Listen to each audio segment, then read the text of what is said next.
Awesome. Good morning, everyone. There you go. I'm not sure if you're seeing my screen. Seeing your screen. Awesome. All right, so I have 5 minutes and I'm coming from a very fiery panel discussion, so no need to delay. Good morning, everyone. Good morning to all my smarty pants, everyone who has gotten up very early to be here. It's because you are also interested in advocacy. So let me just jump into this presentation very quickly. As we all know, smart advocacy is really a winning strategy in the advocacy environment. And what exactly is smart advocacy? It's really, we've applied smart from project management over into advocacy, and it's really being specific, ensuring that we are evidence-based, ensuring that we know what we want to achieve and how to present it, that we are relevant, and also we are doing everything that we set out to do in a particular time frame. All right, so what does that mean? Being specific means that we have to have an ask. We have to be specific in what it is that we want and what is it that we want to achieve, or what it is that we want to change. And that is important because it gives us a great leverage to have or to make clear steps as to how to plan and to put a plan of action in place. All right. And after that, of course, if you have a plan, you ought to know how to measure that plan. And as we spoke about evidence, we ought to be able to track the issues that we are working on, and also to present those issues.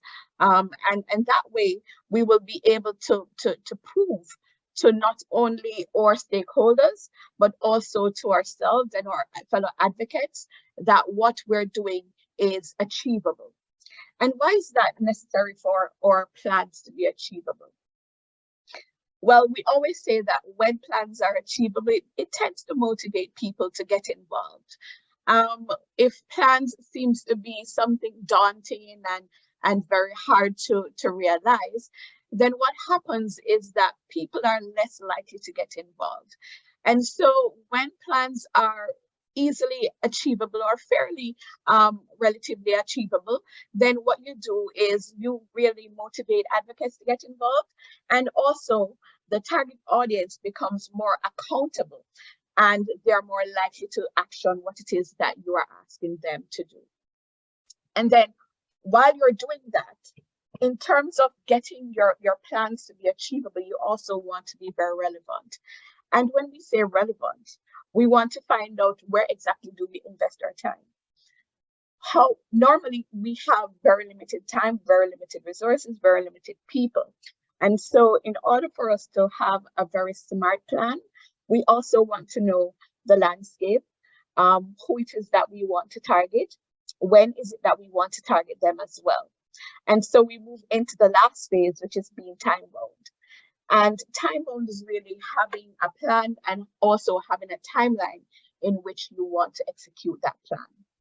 And we normally say that when it is that you have all of these scenarios working together, being specific, knowing what it is that you want or what it is that you want to achieve, measuring your activities and also your achievements, ensuring that whatever you're doing is really achievable, easily attainable, also relevant, seeking out the relevant stakeholders, ensuring that you have a collaborative effort, and also having a time in which you want to wrap things up, at what time you'd want to achieve all of your goals and activities, then that is always what we call a smart advocacy. And so in conclusion, and I hope I'm within my 5 minutes, in conclusion, there is power in smart advocacy, and that's because it is really a disciplined approach, it is a structured approach, and it's also a proven approach. And we say that it also helps us to identify our key opportunities.